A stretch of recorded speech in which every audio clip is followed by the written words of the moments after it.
श्री स्वामी समर्थ. नमस्कार मंडळी, मी वीणा तुळसकर. आज मी तुम्हाला बटाट्याची एक रेसिपी दाखवणार आहे. चला तर मग बघूया साहित्य. हे बघा, 2 बटाटे मी घेतलेले आहेत, मध्यम आकाराचे, उकडून ठेवले आहेत. हे सोलून किसायचे आहेत. हे 4 मिरची आहेत बारके, कमी तिखटाचे आहेत, ते बारीक करून घेतले आहेत मी. एक पेला हा पोहे घेतले आहेत, ते मिक्सरला लावून घेतणार आणि त्याच्यामध्ये थोडासा हिंग, मीठ घालणार. एवढं साहित्य. आता मी ते बटाटे सोलून किसून घेते, तोपर्यंत मग दाखवते तुम्हाला. ते उकळून घेते. दोन्ही पण असे सोलून घेऊन ते किसायचे आहेत किसणीवर. त्या किसणीवर किसून घ्यायचे आहेत बारीक. आपण ते हे करून पण करतो, पण मध्ये मध्ये ते असे गुटल्या कसे राहतात ना, ते बरोबर होणार नाही ना, म्हणून ते किसूनच घ्यायचे. मग ते चांगला किस पडतो त्याचा. आणि हे पोहे पण जरा चाळून मी मिक्सरला लावून घेणार. काहीतरी काय कचरा मित्रा असेल तर चाळणीने पडेल, म्हणून ते चाळून पण घेणार आहे आणि मग मिक्सरला लावून घेणार आहे. ते म्हणजे आपण एक म्हणतात ना, ते स्नॅक बनवतो ना, तशा प्रकारे मी एक स्नॅक बनवणार आहे बटाट्याचा. मी तुम्हाला आता सगळी तयारी करून मी दाखवते तुम्हाला. हे बघा, हे मी किसून पण घेते आणि पोहे मी हे बघा बारीक करून घेतले ह्याच्यामध्ये मिक्सरमध्ये. हे बघा मिक्सरमध्ये आता हे ह्याच्यामध्ये घालायचे, मिरची घालायचे. पहिले आधी हे किसून घेते सगळे दोन्ही पण. हे बघा असे किसून घेतल्यावरती ते बारीक चांगले होतात. हाताने चिरडले का ते बरोबर होत नाही, मध्ये मध्ये असं हे राहतं, म्हणून असे मी किसून घेते पूर्ण आणि मग तुम्हाला पूर्ण दाखवते नंतर.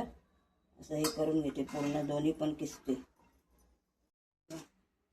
मीठ टाकून घेते आता. अर्धा चमचा तरी टाकायचं मीठ. लागलं तर नंतर आपण चव घेऊन बघितलं, लागलं तर टाकायचं. मग मीठ टाकून झालं. आता हिंग थोडासा टाकते, थोडासा हिंग, म्हणजे बटाटी आहे ना म्हणून थोडंसं पोटात हे होतं, म्हणून ते थोडंसं टाकून घ्यायचं. अर्धा चमचा. तेव्हा माझा चमचा पण लहान आहे म्हणून 1 चमचा टाकला मी. हे मिरची टाकून घ्यायचे ह्याच्यामध्ये. मिरची बारीक करून घेतली आहे मी एकदम. 4 मिरची आहेत बारके, तिखट कमी आहेत त्याचे नाही मी घेतले. हे किसून झालं आहे सगळं. हे सगळं मिक्स करून घेते ह्याच्यामध्ये. आणि आता थोडं थोडं असं पीठ घालून मी हे करून घेणार आहे, मळून. आणि मग ते मळून झाल्यानंतर 5 मिनटं ठेवून देणार आहे. असं मळून घेते आता हे पूर्ण. हे पहिलं आधी मिक्स करते हे सगळं. आणि पोह्याचं पीठ करून घेतलं आहे. तुम्ही तांदळाचं पीठ पण घालू शकता. चण्याचं पीठ आलं, तांदळाचं पीठ पण घालू शकता. तुम्ही पोह्याचं केलं आहे. हे असं सगळं मिक्स करून घेतलं. तर थोडंसं थोडं सांगायला विसरले, थोडंसं तेल पण टाकायचं याच्यात, म्हणजे ते चांगले खुसखुशीत होतात. थोडंसं तेल टाकणार, 1 चमचा जायचं बस, जास्त नाही घालायचं तेल. तर हे सगळं मिक्स करून घेते. आणि 1 चमचा आता पोह्याचं पीठ घालते. 2 चमचे टाकले. जेवढं मावेल तेवढं करून ठेवणार. 5 मिनटं ते ठेवायला पाहिजे, मुरलं पाहिजे म्हणून ठेवलं आहे. आता बघते किती घट्ट झालं आहे ते.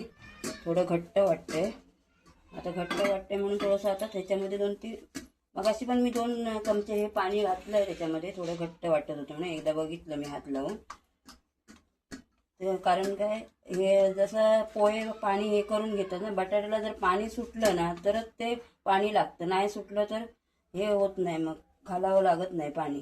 माझ्या बटाट्यांना पाणीच नाही सुटलं, कारण बराच वेळ मी उकडून ठेवलेले होते ना पाणी काढून, त्याच्यामुळे पाणी सुटलं नाही. तर आता मी जरा असं पाणी घालून हे थोडं आता आणखी जरा पातळ हे करून घेणार आहे, कारण ते असे गोळे आले पाहिजे ना लांबट असे. म्हणून आता थोडंसं पाणी टाकणार 2-3 चमचे आणि परत चांगलं मळून घेणार. बघा थोडं घट्ट वाटतंय. हे बघा, हे 2 चमचे घातले, अजून 1-2 चमचे लागेल बघते कसं. थोडंसं नरम व्हायला पाहिजे. करून घेते असे आणि मग ते गोळे केल्यावर तुम्हाला दाखवते. हे बघा, हे आता मी असं हे करून गोळे करून असे लांब लांब हे करून घेते.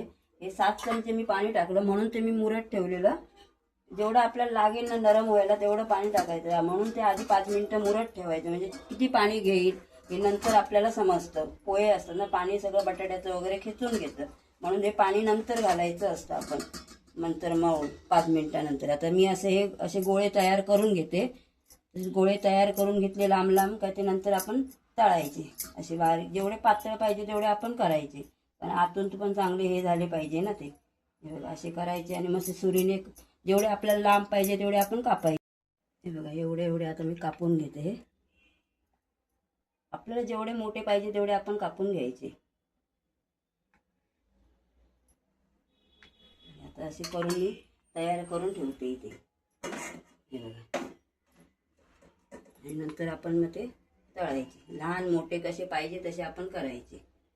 हे बघा आता हे परत घेते गोळा आणि परत असा करते गोळा लांब. पुढे पुढे जाय, एक हात एक पकडू. बघा आता असे मी करून घेतले. आता तेल पण तापलं आहे माझं, तर घालून घेते मी असे.